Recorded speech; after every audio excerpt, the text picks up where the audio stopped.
Your plumbing business moves at the speed of your attention. The customer is upset. The tech is waiting. Dispatch is asking what to do. And the whole company is frozen until the owner answers. That right there is the problem. Not the callback, not the schedule, not even the customer complaint. The real problem is that the business can only move when you give it permission. And if you own a plumbing company, this happens quietly. It doesn't look like the system is broken or anything. It looks normal. It looks like, hey, what do you want me to do? What can I approve? Can I approve this? Can I approve that? Should we move the job? Do you want me to call the customer? Can I send a tech back? And because you care and you're the owner, obviously, you answer, you make the decision, you keep the job moving. In the moment, this feels right. It feels like the right thing to do. But over time, your team learns to wait. The office waits, your techs are waiting, managers are waiting, the customer's waiting, and the whole company starts moving at the speed of your attention. Not the speed of your trucks or your techs, or not even the speed of the dispatch, the speed of your attention. And that is an expensive way to run a growing business because your attention is limited. Face it, you can only answer so many calls, approve so many discounts, fix so many schedules, come so many customers before the business starts wearing you down. Here's a simple example. A customer calls upset because the job didn't go the way they expected. Dispatch takes the call, dispatch calls the service manager, the service manager calls the tech. The tech says, that's not what I was told. Now, the service manager calls you. You ask a few questions, you make the decision, you tell them what to do. And you know what? They go and they handle it, and everybody moves on.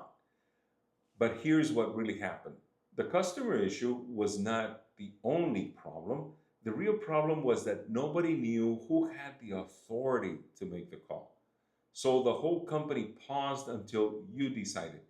Now, multiply this by 10 with callbacks, missing parts, schedule changes, warranty question, customer asking for discount, techs running late, a job not closed, a payment issue. And you see, none of these feel huge by themselves, but together they turn into a long line of approval. And that's why you can work all day, answer everything, help everybody, and still feel like the business is not really moving forward.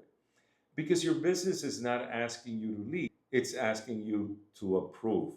And there's a big difference. Leadership builds people who can think, approval keeps people waiting. And a lot of plumbing owners accidentally build approval based companies. Not because they're bad owners, because in the beginning, this is how you have to do it. When you had one truck, you could answer every single question. When you had two techs, you knew every job. When a customer called, you knew the situation and the problem. When something went wrong, you fixed it. That's how you survived. And that's how you built the business. But what helped you survive at the beginning can slow you down later. At some point, the business no longer needs more of your involvement. It needs clear decision rules. Your team needs to know what they can decide without coming back to you every single time. By the way, not because you don't care or stop caring, because the business that's growing cannot mature if you have to make every decision, if everything has to come back to you. So here's the question. Where is your team still asking for permission when they should already have a rule? That's the shift. Some decisions should not require fresh approval every time from the owner. They should have a rule.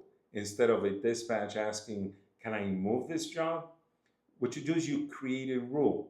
If the delay is under 2 hours and the customer is updated clearly, dispatch can move the job without calling the owner. That's a decision rule. Let's say instead of the service manager asking, can I send the tech back? You create a rule. If that callback is within 7 days and connected to the original work, their service manager can send the tech back, document the issue, decide whether it's billable or not. That's a decision rule. Instead of a tech calling from the field asking, can I approve this part? You create a rule. If the part, let's say, is under a certain amount and prevents the second trip from the tech, then the tech can approve it, document, and keep the job moving. That's a decision rule. Now, the business starts moving not recklessly or everybody doing whatever they want, but with clarity. And clarity creates speed. And here is what to do this week. Listen for the same question coming back to you more than once. Something like, can I approve this? Should I call the customer? Do you want me to send someone back? Can we move this job? Should we charge for this? When you hear it, don't get frustrated.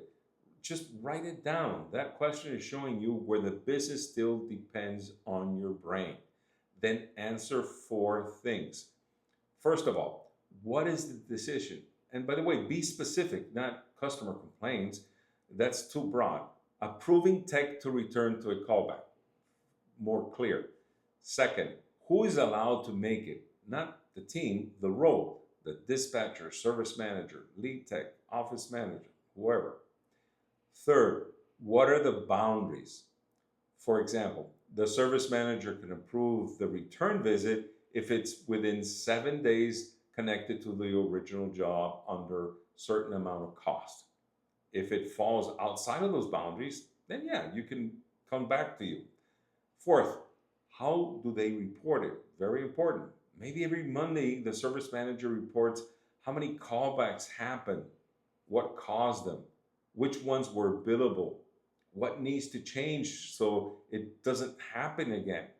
That's it. One decision, one owner, one set of boundaries, one reporting rhythm. That is how you start moving decisions out of your head and into the business. And here's the uncomfortable part now. Once you create the rule, you have to let the rule work. Your team may not handle it exactly the way you would. They may say it differently. They may move slower at the beginning. They may need some coaching or correction. But if every time you get uncomfortable, you jump back in and take the decision away, you teach the techs that ownership is temporary. They learn. If this gets hard enough, the owner will take it back. And once that happens, you know what? Nothing really changed. The company still waits, the team still asks, and you stay trapped in the middle. So the goal, remember, is not to just disappear. The goal is to stop being the traffic light for every small decision. Green light, red light, wait, go, call the owner. This is exhausting. Strong business solve problems at the right level. Field problems get solved in the field. Dispatch problems get solved by dispatch. Service problems get solved by service manager. Owner problems, those get solved by the owner. That is how the business grows up. Because real growth is not just more trucks or more revenue. Real growth is when the business becomes stronger without needing more of your attention every single day. So this week, listen for the permission points. Find one recurring question your team keeps bringing back to you. Turn it into a decision rule. Define who owns it. Define the boundaries. Define how they report it. Then let the rule work. Because if your plumbing business can only move when you answer, you don't have a people problem. The reality is that what you have is a permission problem. And until that changes, your company will keep moving at the speed of your attention. So if you want to see where your business still depends on you, take the owner dependency calculator. It will show you where the bottlenecks are hiding and what needs to change next. The link is below. Clarity, structure, freedom. Create the structure and free the owner. I'll see you in the next video.